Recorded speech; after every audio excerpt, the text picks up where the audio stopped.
ഇയാൾ ഒഴുക്കുന്ന ഈ കണ്ണീരിനെ കഴിഞ്ഞ 4 വർഷം സൗദിയിൽ കിടന്ന് കഷ്ടപ്പെട്ടതിന്റെ കഥ പറയാനുണ്ട്.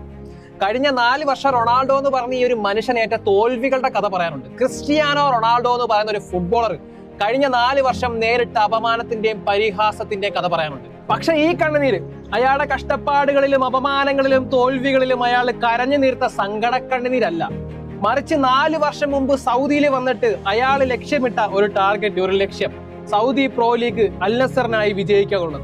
ആ ലക്ഷ്യം നേടിയതിനു ശേഷം സന്തോഷം കൊണ്ട് ഇത്ര നാള് കഷ്ടപ്പെട്ടതിന് ദൈവമേ ഇപ്പോഴെങ്കിലും ഫലമുണ്ടായല്ലോ എന്ന് ആലോചിച്ച് കരയുന്ന ആനന്ദക്കണ്ണുനീര. എനിക്ക് ഉറപ്പാണ് ഈ കരയുന്ന മനുഷ്യന്റെ കൂടെ അയാളെ സ്നേഹിക്കുന്ന എല്ലാ റൊണാൾഡോ ആരാധകരും കരഞ്ഞിട്ടുണ്ടാവും. ഞാൻ കരഞ്ഞു, സന്തോഷം കൊണ്ട്, ചെറിയൊരു സങ്കടം കൊണ്ട്.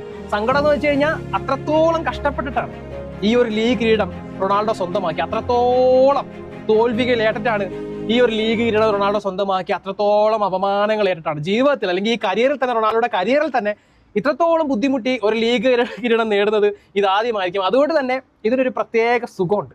പക്ഷെ ഇതിൽ ഞാൻ ഏറ്റവും കൂടുതൽ ശ്രദ്ധിച്ചത് റൊണാൾഡോയുടെ മൈൻഡ് സെറ്റാണ്. തോൽവികൾ എന്ന് പറഞ്ഞാൽ ഒരു മനുഷ്യൻ എത്രത്തോളം അവിടെ തോക്കുക. ഇപ്പം ഞാനാണെങ്കിൽ പോലും നമ്മളൊരു കാര്യം ശ്രമിച്ചു കഴിഞ്ഞാൽ ഒരു പ്രാവശ്യം തോറ്റാൽ നമ്മൾ ട്രൈ ചെയ്യും, 2 പ്രാവശ്യം ട്രൈ ചെയ്യും, 3 പ്രാവശ്യം ട്രൈ ചെയ്യും. പക്ഷെ പിന്നീട് നമ്മൾ മടുക്കുന്ന ഒരു അവസ്ഥ ഉണ്ടാവും. കാരണം എന്ത് തേങ്ങയാണിത്. അപ്പോൾ അതോടൊക്കെ തന്നെ തോൽവികൾ ഒരുപാട് ഏൽക്കുമ്പോൾ മെന്റലി ഫിസിക്കലി ആളുകൾ തകർന്നു പോകാറുണ്ട്. പക്ഷെ എന്താ മനുഷ്യൻ, ഈ ആളെ കാറ്റഗറിയിൽ ചേർക്കാൻ പറ്റില്ല. അദ്ദേഹത്തിന്റെ പേര് ഇവിടെയും the rest of the world അല്ലെങ്കിൽ റെസ്റ്റ് ഓഫ് ദി പ്ലേയേഴ്സിന്റെ താഴെ എവിടെയെങ്കിലും പേര് വെക്കേണ്ടി വരും. കാരണം അതാണ് പുള്ളിയുടെ മൈൻഡ് സെറ്റ്.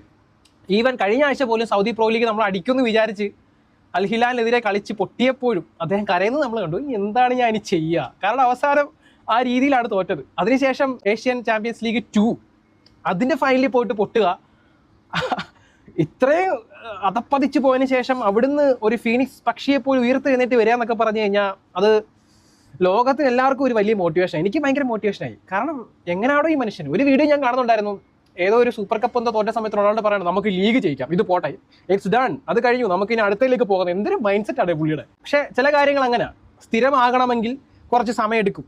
ഈ വൺ ഹിറ്റ് വണ്ടർ എന്ന് പറയുന്ന സംഭവമുണ്ട്. പെട്ടെന്ന് ഒരു സംഭവം നടക്കും, എന്നാൽ പെട്ടെന്ന് അതിൻ്റെ ഒരു പുതുമയൊക്കെ നഷ്ടപ്പെട്ടു പോകുന്നത്. പക്ഷേ ഇതാണ് സംഭവം.